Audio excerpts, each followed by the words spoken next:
고린도후서 1장 8절에서 11절 말씀입니다. 고린도후서 1장 8절에서 11절 말씀. 제가 가진 성경으로 신약성경 286페이지입니다.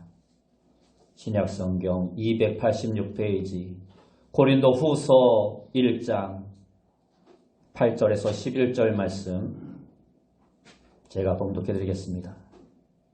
형제들아, 우리가 아시아에서 당한 환난을 너희가 모르기를 원하지 아니하노니 힘에 겹도록 심한 고난을 당하여 살 소망까지 끊어지고 우리는 우리 자신이 사형 선고를 받은 줄 알았으니 이는 우리로 자기를 의지하지 말고 오직 죽은 자를 다시 살리시는 하나님만 의지하게 하심이라. 그가 이같이 큰 사망에서 우리를 건지셨고 또 건지실 것이며 이후에도 건지시기를 그에게 바라노라. 너희도 우리를 위하여 간구함으로 도우라. 이는 우리가 많은 사람의 기도로 얻은 은사로 말미암아 많은 사람이 우리를 위하여 감사하게 하려 함이라. 아멘. 우리 옆에 분과 인사합시다. 만나서 반갑습니다. 다시 한번 인사합시다. 오늘도 큰 은혜 받읍시다. 예. 오늘 우리가 읽은 말씀을 통해서 이 시간 흔들리며 피어나는 인생, 흔들리며 피어나는 인생이라는 제목으로 함께 은혜의 말씀을 나누길 원합니다. 먼저 한 여인에 대해서 말씀드리려 합니다.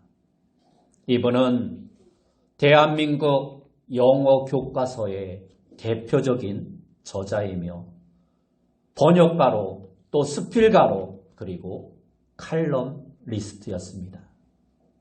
그리고 대학에서는 학생들을 가리키는 영문학 교수였습니다. 그런데 그녀는 태어나서 5살이 되기까지 한 번도 앉아보지를 못했습니다. 늘 누워서 있어야 했던 것입니다. 1급 소아마비 장애라는 아픔을 안고 태어났기 때문입니다. 심한 장애에도 불구하고 그는 믿음으로 굳굳하게 살아갔습니다. 그러나 그러한 그녀에게 하나님은 너무도 가혹했습니다. 2001년 그녀 나이 49살에 유방암이 찾아왔습니다. 그리고 2004년에 다시 암이 척추로 전이되었습니다. 무려 14번의 항암 치료를 받았습니다. 누가 봐도 힘들고 어려운 상황이었지만 그녀는 이렇게 고백했습니다. 하나님은 저에게 다시 일어서는 법을 가르치기 위해 저를 넘어뜨린다고 믿습니다. 그래서 저는 넘어질 때마다 다시 죽을 힘을 다해 일어났고 넘어지는 순간에도 다시 기도하며 일어날 힘을 모았습니다. 하고 말을 했습니다. 8년에 걸친 암 투병 끝에 그녀는 결국 2009년 57세의 나이로 세상을 떠나고 말았습니다. 고 장영희 교수의 이야기입니다. 그녀는 힘든 투병 기간에도 3권의 책을 쓰고 4권의 책을 번역하였습니다. 그리고 중고등학교 영어 교과서 개정 작업에도 참여하였습니다. 그가 투병 기간에 쓴 책 살아온 기적, 살아갈 기적이라는 책에서 그녀는 이렇게 말합니다. 지난 3년간 살아온 나날은 어쩌면 기적인지도 모른다. 힘들어서, 너무 아파서, 짐이 너무 무거워서 어떻게 살아갈까 노심초사했고 고통의 나날이 끊이지 않을 것 같았는데 결국은 하루하루를 성실하게 열심히 잘 살며 이겨냈다. 그리고 이제는 그 내공의 힘으로 더욱더 아름다운 기적을 만들어 가길 원한다. 그녀가 세상을 떠나면서 이 세상에서 남긴 마지막 말은 네, 힘들다라는 말이었습니다.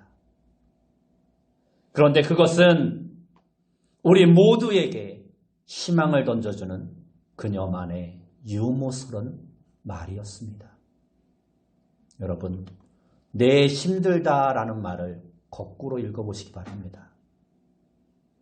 네, 힘들다를 거꾸로 읽으면 다들 힘내라는 말이 됩니다. 여러분, 모두 힘들고 어렵더라도 힘내시기 바랍니다. 우리의 삶의 자리를 보면 힘들고 어려운 일들이 너무도 많습니다.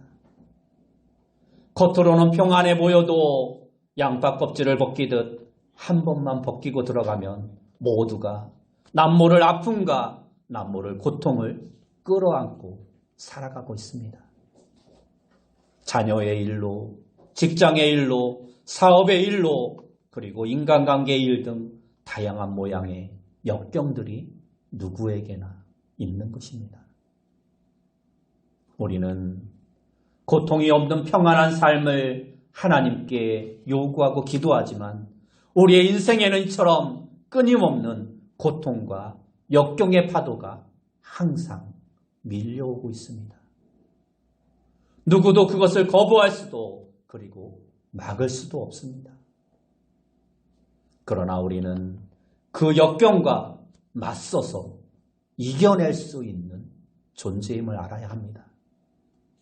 이것이 바로 인생의 승부를 가르는 분수령이고 신앙의 승리를 가져다주는 원동력입니다.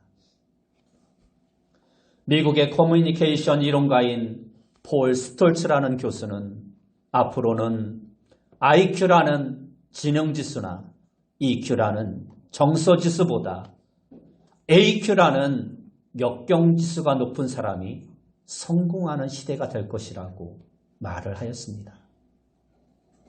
역경지수란 수많은 역경에도 굴복하지 않고 냉철한 현실인식과 합리적인 판단을 바탕으로 끝까지 도전하여 자신의 목표를 성취하는 능력을 말하는 것입니다. 머리가 좋거나 정서가 좋은 것뿐만 아니라 이제는 수많은 스트레스에도 불구하고 역경지수가 높은 사람이 성공하는 시대가 될 거라는 것입니다. 폴 스톨츠 박사는 자신의 저서 장애물을 기회로 전환시키라는 책에서 사람들이 역경에 대처하는 스타일을 사람이 등산을 하는 등반에 비유하여 3가지 유형으로 분류하였습니다. 첫째는 힘든 문제나 역경이 다가오면 도망가거나 쉽게 포기하는 사람을 도망자 혹은 겁쟁이라고 분류하였습니다. 둘째는 역경 앞에서 뚜렷한 대안을 마련하지 못하고 그냥 현상 유지 정도의 적당한 삶을 안주하며 살아가는 사람, 이러한 사람이 약 60%에서 70%의 사람들을 차지하는데 이러한 사람들을 야영자라고 분류했습니다. 그리고 셋째는 어떠한 시련이 다가오더라도 자신의 모든 능력과 지혜를 동원하여 기어코 자신의 목표를 정복하고 마는 사람을 등반가라고 분류했습니다. 여러분은 역경 앞에서 어떠한 태도를 보이고 있습니까? 도망자입니까? 혹은 야영자입니까? 아니면 그 모든 것을 능히 이겨내는 등반가입니까? 역경을 이겨내는 힘, 역경지수가 높을수록 우리는 인생의 성공자가 될 수 있는 것입니다. 일본의 세계적인 기업인 내셔널의 창업자 마쓰시다 고노스케라는 분이 있습니다. 이분은 전 세계적으로 경영의 신이라 일컬음을 받는 사람입니다. 그가 어떻게 이처럼 경영의 신으로서 성공적인 사업가가 될 수 있는가? 한 기자가 물었습니다. 그 이유에 대해서 그는 뜻밖에도 자신은 남이 가질 수 없었던 3가지 역경의 결과로 이처럼 성공할 수 있었다라고 말을 하였습니다. 첫 번째 역경은 가난의 역경입니다. 그는 어렸을 때 집안의 몰락으로 어렸을 때부터 신문팔이와 구두 닦기를 했습니다. 가장 낮은 곳에서부터 일을 하면서 세상을 살아가는 경험을 배웠다라는 것입니다. 두 번째는 허약함의 역경입니다. 그는 태어날 때부터 몸이 너무 허약하였습니다. 그래서 열심히 운동을 했고 그것이 늙어서도 그의 건강을 유지하는 비결이 되었던 것입니다. 세 번째는 무지의 역경입니다. 그는 어렸을 때 집안의 몰락으로 말미암아 초등학교 4학년 중퇴가 그의 학력의 전부였습니다. 그래서 그는 누구를 만나든지 스승으로 모시고 배우는 일을 게을리하지 않았다라고 말을 했습니다. 그 결과 그는 570개 기업 13만 명의 종업원을 거느린 대기업의 세계적인 총수가 될 수 있었던 것입니다. 그는 역경들을 불평의 조건으로 받아들인 것이 아니라 감사의 조건으로 받아들였던 것입니다. 역경 앞에 비겁하게 도망하거나 현실에 안주하지 않았습니다. 오히려 당당하게 맞서서 이겨냈던 것입니다. 경영의 신이라 불리는 마쓰시다 고노스케는 다시 말하면 바로 역경 극복의 신이었던 사람이었습니다. 오늘 우리는 우리가 읽은 본문의 말씀을 통해서도 이처럼 당당하게 역경을 헤쳐나가는 한 인물을 볼 수 있습니다. 인생의 가장 힘든 밑바닥에서 힘차게 암벽을 기어오르는 등반가처럼 정상을 향해 발걸음을 옮기는 한 등반가의 모습을 우리는 본문에서도 찾아볼 수 있습니다. 그는 바로 사도 바울이라는 사람입니다. 지금 사도 바울이 처해 있는 상황이 어떤 모습입니까? 오늘 본문 8절과 9절 말씀을 보면 이렇게 말씀합니다. 형제들아, 우리가 아시아에서 당한 환난을 너희가 모르기를 원하지 아니하노니 힘에 겹도록 심한 고생을 당하여 살 소망까지 끊어지고 우리는 우리 자신이 사형 선고를 받은 줄 알았으니 하고 말씀합니다. 사도 바울은 지금 복음을 전하다가 극심한 환난에 직면해 있는 것입니다. 그것은 자기가 감당하기 힘들 만큼 너무도 큰 고난이었습니다. 그 결과 바울은 살 소망조차 끊어졌다라고 말씀하고 있습니다.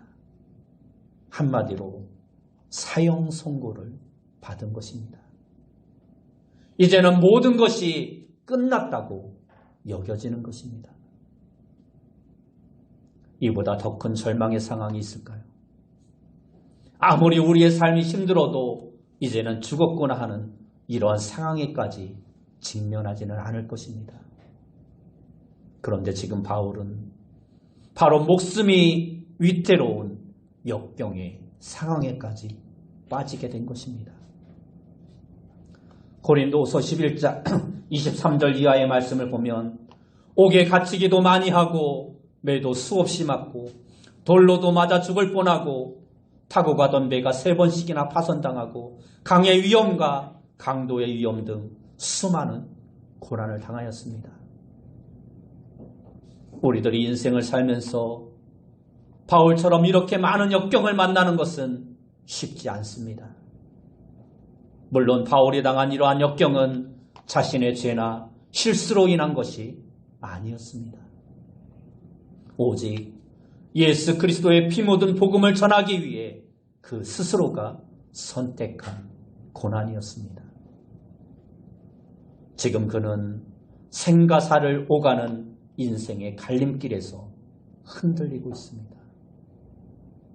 왜 하나님께서는 그토록 최선을 다하여 복음 전도자의 사명을 다하고 있는 사도 바울에게 이처럼 사형 선고라는 절망적인 인생의 고난, 인생의 흔들림을 허락하시고 있을까요?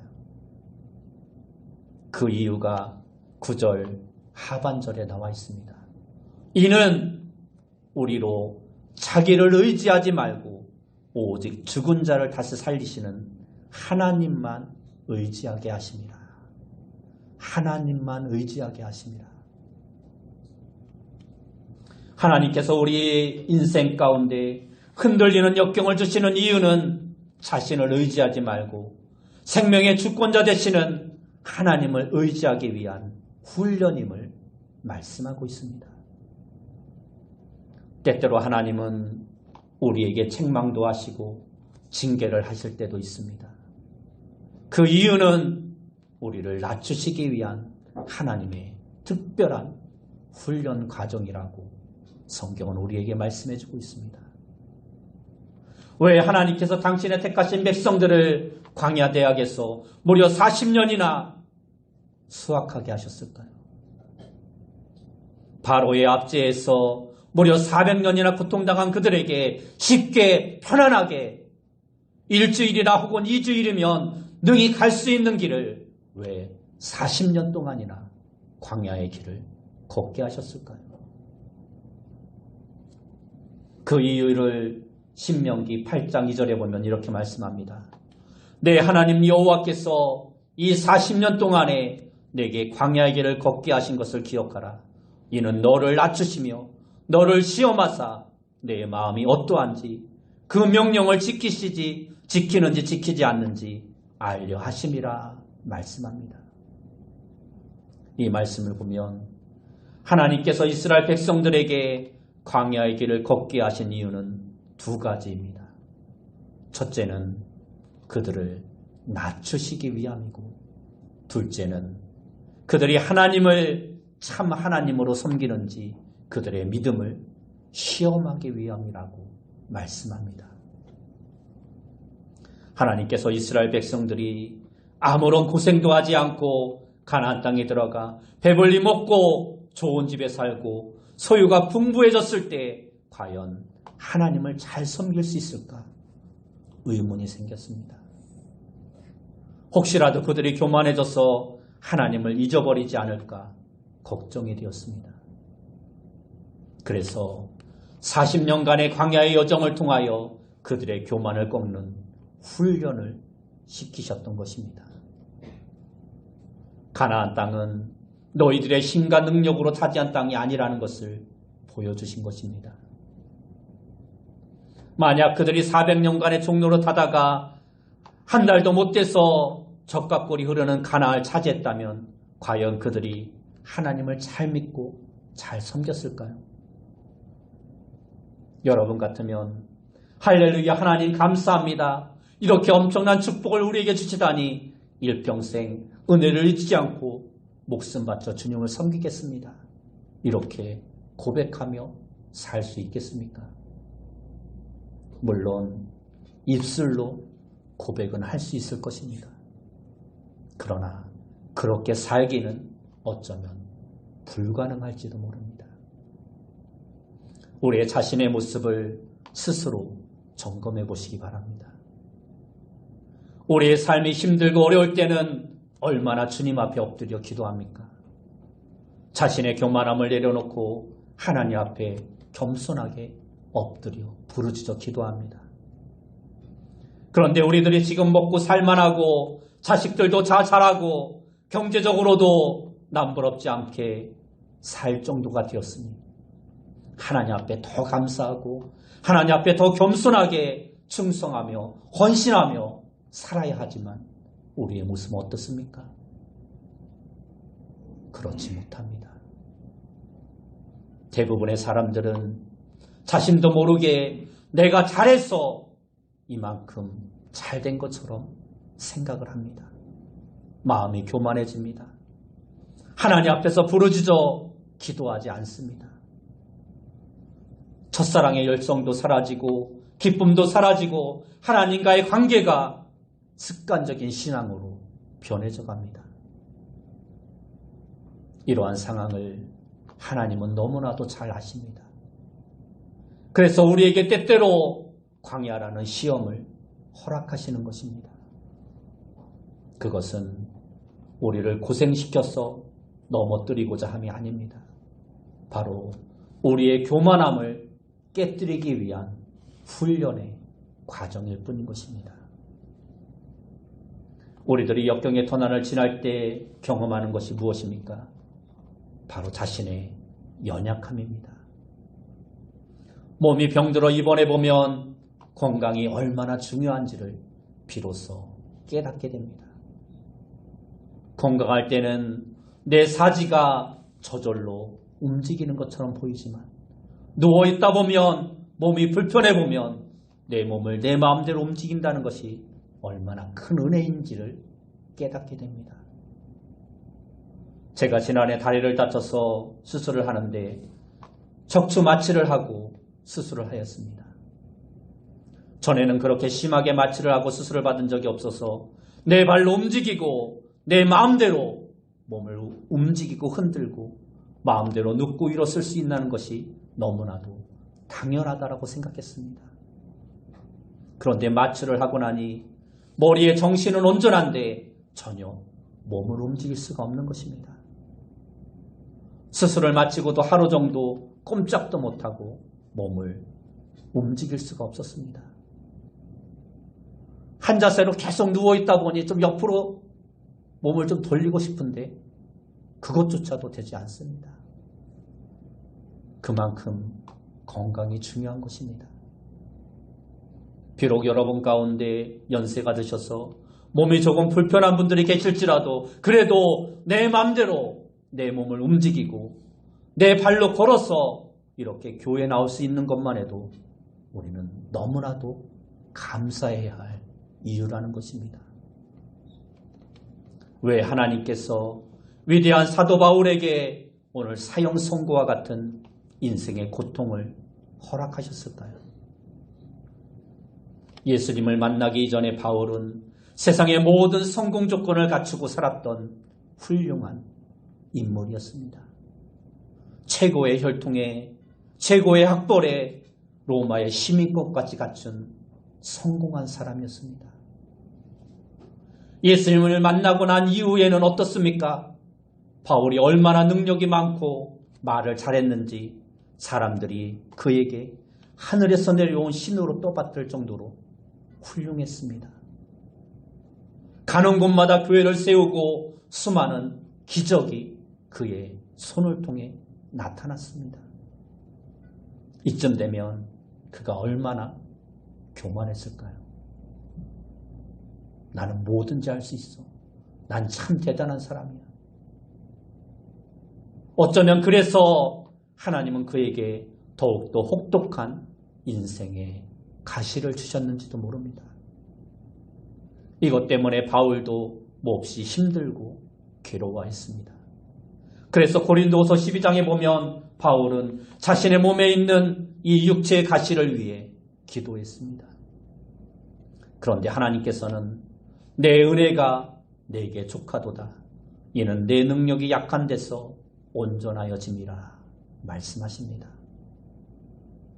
그런데 이 말을 들은 바울은 오히려 크게 기뻐합니다. 그 이유가 무엇입니까? 기왕이면 안 아프고 건강하게 복음 전하는 것이 좋지 불편한 가운데 사역하는 것이 무엇이 그리 큰 기쁨이겠습니까? 그러나 바울은 깨달았습니다. 자신이 강하면 강할수록 하나님의 능력이 아닌 자신의 힘이 나온다는 것을 알았던 것입니다.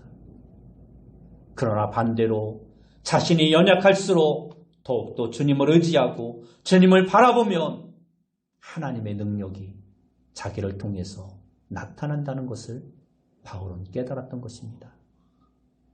그래서 바울은 내가 그리스도를 위하여 약한 것과 능욕과 궁핍과 박해와 공고를 기뻐한다고 고백하고 있는 것입니다. 그러면서 뭐라고 말합니까? 내가 약할 그때가 가장 강함이라 그는 말을 합니다.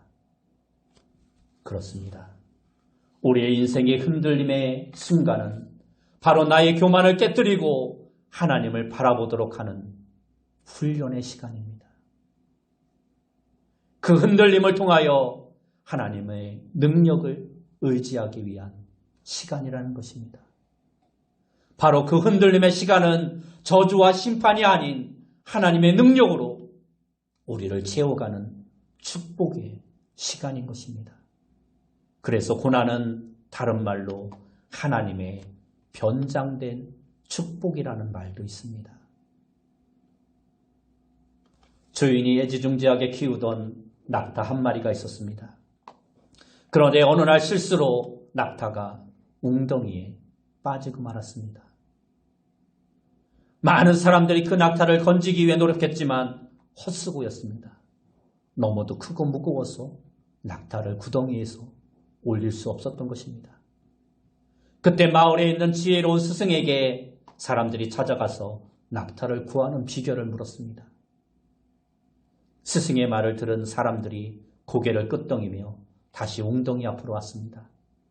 그리고는 갑자기 삼을 가지고는 옆에 있는 땅을 파서 웅덩이에 던지기 시작했습니다. 그것을 본 낙타 주인이 소리를 칩니다. 아니, 낙타를 파묻어 죽일 셈이냐. 그러나 사람들은 아랑곳하지 않고 계속해서 흙을 구덩이에 퍼붓습니다. 그리고 한참의 시간이 지나자 놀랍게도 낙타는 그 웅덩이에 던져진 흙을 밟고 무사히 그 웅덩이를 빠져나올 수 있었던 것입니다. 우리 인생길도 때로 이처럼 낙타처럼 웅덩이에 빠질 때가 있습니다. 내 힘으로 내 능력으로 아무리 몸부림쳐도 헤어나오지 못하는 인생의 웅덩이가 있습니다. 그때는 내 힘을 빼야 합니다. 내 모든 방법을 다 내려놓아야 합니다. 그리고 은혜의 흙덩이를 받아들여야 합니다. 잠깐은 죽는 것 같고 잠깐은 견디기 힘든 아픔의 시간일 수 있지만 시간이 지나면 우리는 그것을 밟고 걸어 나올 수 있는 것입니다. 깊은 웅덩이에서 우리를 건져내시는 분이 바로 우리 주님이십니다. 오늘 본문 10절 말씀을 보면 그가 이같이 큰 사망에서 우리를 건지셨고 또 건지실 것이며 이후에도 건지시기를 그에게 바라노라 하고 말씀합니다. 우리 하나님은 죄와 사망의 웅덩이에서 어우적거리는 우리를 구원하시려고 예수 그리스도를 보내주셨습니다. 예수님의 십자가의 죽으심은 철저한 저주와 같았고 어쩌면 실패한 것 같았습니다. 그러나 하나님은 3일 만에 예수님을 다시 살리심으로 죄와 사망과 사단의 모든 계획을 무너뜨리셨습니다. 십자가를 통한 부활의 승리를 모두에게 보여주신 것입니다. 그 십자가의 은혜와 부활의 능력은 오늘 우리의 삶에도 유효하다라는 것입니다. 내가 감당하기 힘든 인생의 역경 속에 있을지라도 우리 주님은 여전히 나와 동행해 주시는 분이십니다. 그리고 손을 내밀어 항상 우리를 건져내 주시는 분이십니다. 우리는 이것을 믿음의 눈으로 바라보아야 합니다. 그리고 이것을 믿음으로 확신해야 합니다. 지금 당장 내 눈앞에 기적이 보이지 않아도 사망의 자리에서 우리를 이미 건져주셨고 앞으로 또 건져주실 그 주님의 능력을 우리는 믿는 자가 되어야 합니다. 나는 할 수 없지만 우리 주님은 뭐든지 하실 수 있는 분이십니다. 그래서 바울은 빌립보 교인들에게 이렇게 말합니다. 빌립보서 4장 13절 말씀에 오면 내게 능력 주시는 자 안에서 내가 모든 것을 할 수 있느니라. 언제 이런 능력이 나타납니까? 내가 약할 때입니다. 내가 질그릇처럼 깨어질 수밖에 없는 수많은 역경과 고난에 흔들리고 넘어질 때 이러한 능력이 하나님에게서 내게 임하는 것입니다. 그때 주님은 우리의 약함을 강하게 하십니다.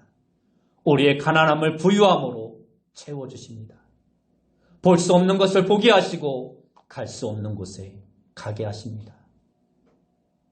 불가능한 것을 가능케 하시는 능력이 우리가 약할 그때에 나타난다는 것입니다.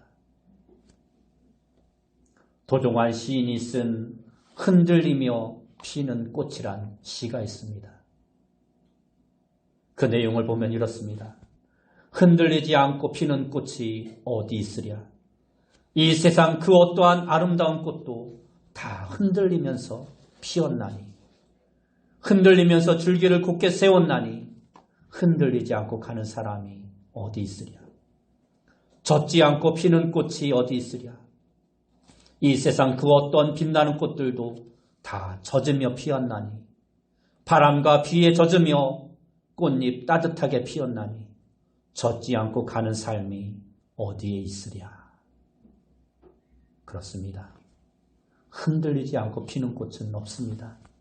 젖지 않고 피는 꽃은 없습니다.